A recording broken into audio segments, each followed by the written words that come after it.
Hello friends, কেমন আছো তোমরা? আশা করি তোমরা খুব ভালো আছো। আমি খুব ভালো আছি।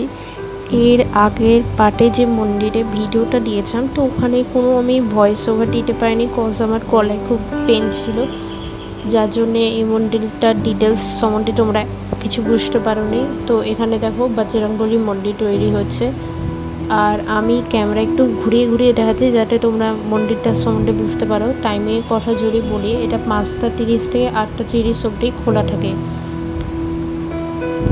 আমরা সন্ধ্যা দিকে মন্দিরে গিয়েছিলাম। এই মন্দিরটাতে সারাক্ষণই ভিড় থাকে, তো যেহেতু আমি সন্ধ্যা দিকে গিয়েছিলাম, দেখতেই পাচ্ছ পুরোহিত এখানে বাবা গণেশকে আরতি দিচ্ছে। মন্দিরটা লোকেশন হচ্ছে মধ্যমগ্রাম বসুনগর, অদারওয়াইজ এটাকে বলা হচ্ছে সোদপুর রোড মধ্যমগ্রাম বসুনগরের কাছে এই মন্দিরটা অবস্থিত আছে। আর এখান থেকে কিছুটা গেলেই চৌমাঠা পড়ে যাবে। এটা একদম ফ্রন্টের দিকে পড়ছে, মেন রোড সাইডের মন্দিরটা বেশ খুব সুন্দর ছিল। এত ভালো করে ডেকোরেট করেছে, রেনোভেট করেছে মন্দিরটা। সবথেকে সুন্দর মন্দির যদি আমি বলি তো মা কালীর মন্দিরটা ছিল, আর এখানে বাবা গণেশের মন্দিরটা হচ্ছে, আর দেখতেই পাচ্ছ বাবা বজরংবলী মন্দিরটা হচ্ছে। তো এখনও ওটা তৈরি হয়নি।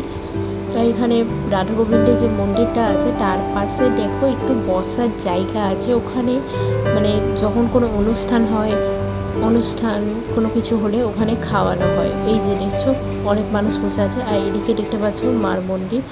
আর আমরা এখানে গিয়েছিলাম শনি মন্দির, এটা মার মন্দিরের ঠিক একটু কাছেই আছে। তো এখানে বেশ একটু হালকা একটু পুজো হলো, যেহেতু আমরা বৃহস্পতিবার গেছিলাম, গুরুবার, তো এখানে কোনো পুজো হয়নি বাবা মন্দিরের কাছে।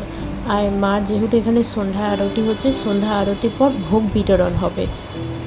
আর এই মন্দিরে একটা জিনিস খুব ভালো, মাকে প্রতিদিনই এখানে অন্নের ভোগ দেওয়া হয় এবং সেই ভোগটা প্রতিদিনই মানুষজনকে বিতরণ করে দেওয়া হয়। তো আজকে ব্লগটা এখানেই শেষ করছি। থ্যাংক ইউ সো মাচ আমার ভিডিও দেখার জন্যে। Bye, tata.